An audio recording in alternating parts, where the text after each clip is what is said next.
Hello friends, আজ আমি পুঁই পাতা ও আমার গাছের কুমড়ো পাতা নিয়ে এসেছি তুলে। এবার আমি এটা দিয়ে পকোড়া বানাবো। আমার ছেলে খুব পকোড়া খেতে ভালোবাসে, তাই আমি বেসন দিয়ে ভাবলাম এই পাতাগুলো দিয়ে পকোড়া বানাই।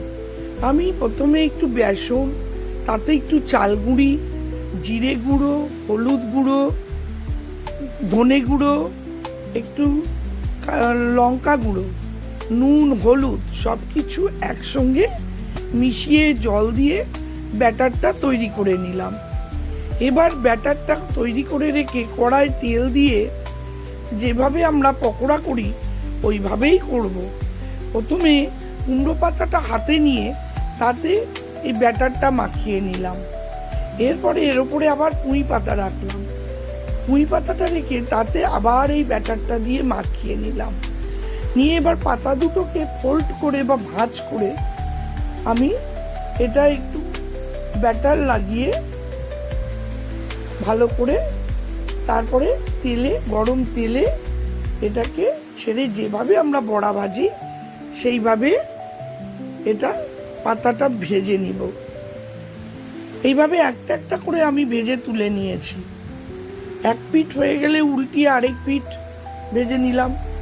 আপনারা এইভাবে বানিয়ে গরম গরম ভাতের সাথে খেয়ে দেখবেন, খুব সুন্দর লাগবে খেতে। আমার ছেলে এটা পছন্দ করে বলে আমি এইভাবে পকোড়াগুলো বানিয়ে নিয়েছি। আপনারা অবশ্যই আমাকে লাইক, শেয়ার, সাবস্ক্রাইব করে দেবেন। আপনাদের ভালো লাগলে কমেন্টসে জানাবেন। আপনারা অবশ্যই বানিয়ে খেয়ে দেখবেন। আপনাদের কেমন লাগলো অবশ্যই জানাবেন। এটা আজকে বর্ষার দিনে আমি পকোড়া করেছি, আমার ছেলের খুব আনন্দ। বৃষ্টির মধ্যে ও পকোড়াটা শুধুই খেতে বসে গেল বানানোর সাথে সাথে। আপনারা অবশ্যই কমেন্টসে লিখবেন কেমন হলো। আমি খেয়ে দেখলাম, আমার খুবই টেস্টি লেগেছে। যাই হোক, আপনারা অবশ্যই জানাবেন। বাই।